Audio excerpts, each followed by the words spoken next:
Hi, good morning. This is Misti Burmeister.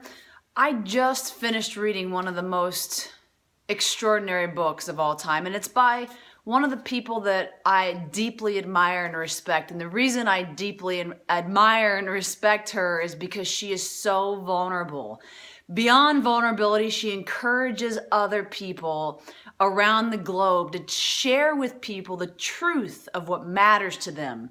Of course, that's at the source of vulnerability. And her name, of course, is Brene Brown. And if you haven't yet seen her TED Talks on shame and vulnerability, it's so powerful. It doesn't matter whether you're a strong left brainer or a strong right brainer. She has so much data and content that is both for left brainers and right brainers. Her courage is remarkable.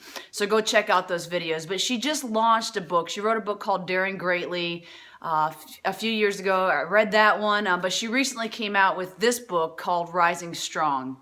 Remarkable book. And I just want to share with you my number one key takeaway that has truly transformed the way that I interact with people, the way I think about people. If it's somebody I really love and has disappointed me in one way or another, which happens, I think to all of us often, and it's not the easiest emotion to deal with, that sense of disappointment, like they should have done this or that. But with all people who are out there who say they're going to do something and for whatever reason they fall short, or they fall short of our expectations.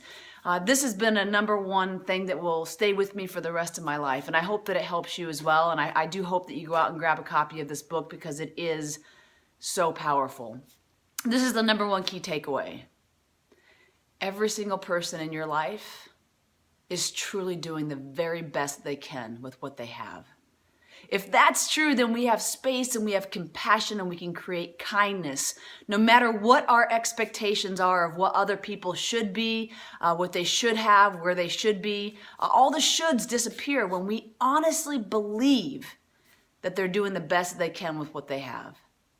Now, a couple more quick things I want to share with you from this book. There's a couple quotes in here that really stand out for me, and I'm going to share them with you. I don't have them memorized, so I'm going to read. They're very short. Read them to you real quick.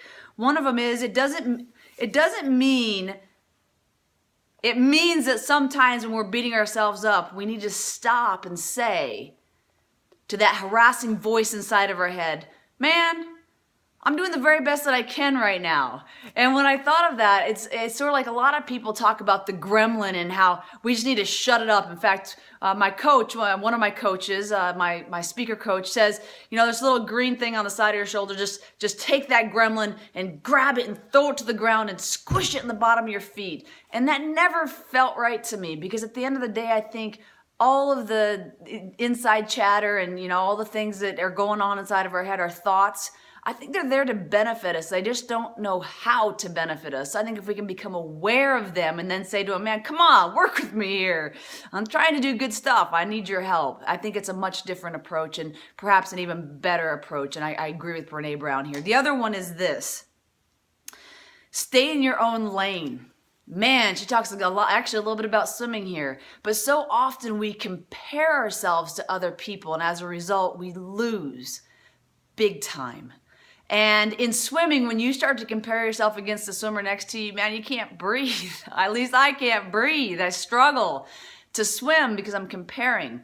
Last night, I had the great privilege of watching John C. Maxwell speak. It was an unbelievable experience at Christina Bueri, who's the CEO of Reston Limousine, remarkable company. You ever need some transportation needs, reach out to her. But anyway, she's awesome. And she invited me to be a part of this group, very intimate group. And I'm sitting in the front row, and you can imagine John C. Maxwell is nearing 80. He's a remarkable speaker.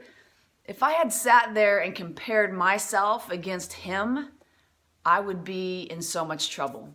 But instead, I allowed myself to be inspired by him, to let him be in his lane, and for me to stay in my lane with all of my experiences, with where I am right now, with how far I've come. In sports, we talk about a PR, a personal record. So in shot put and discus, we'd have a personal record, or in basketball or whatever it might be. You have a personal record and you're always seeking to improve that. I think a personal record is a brilliant example in life of how important it is to stay in your lane, as Brene Brown talks about in the book. What is your personal record, and how are you slowly increasing and improving your own personal record in the areas of your life that are meaningful to you? So that's what I got out of this book, and I so thank you for listening, and I am so committed to your greatness and to greatness in general, and to that I say, here is to your greatness.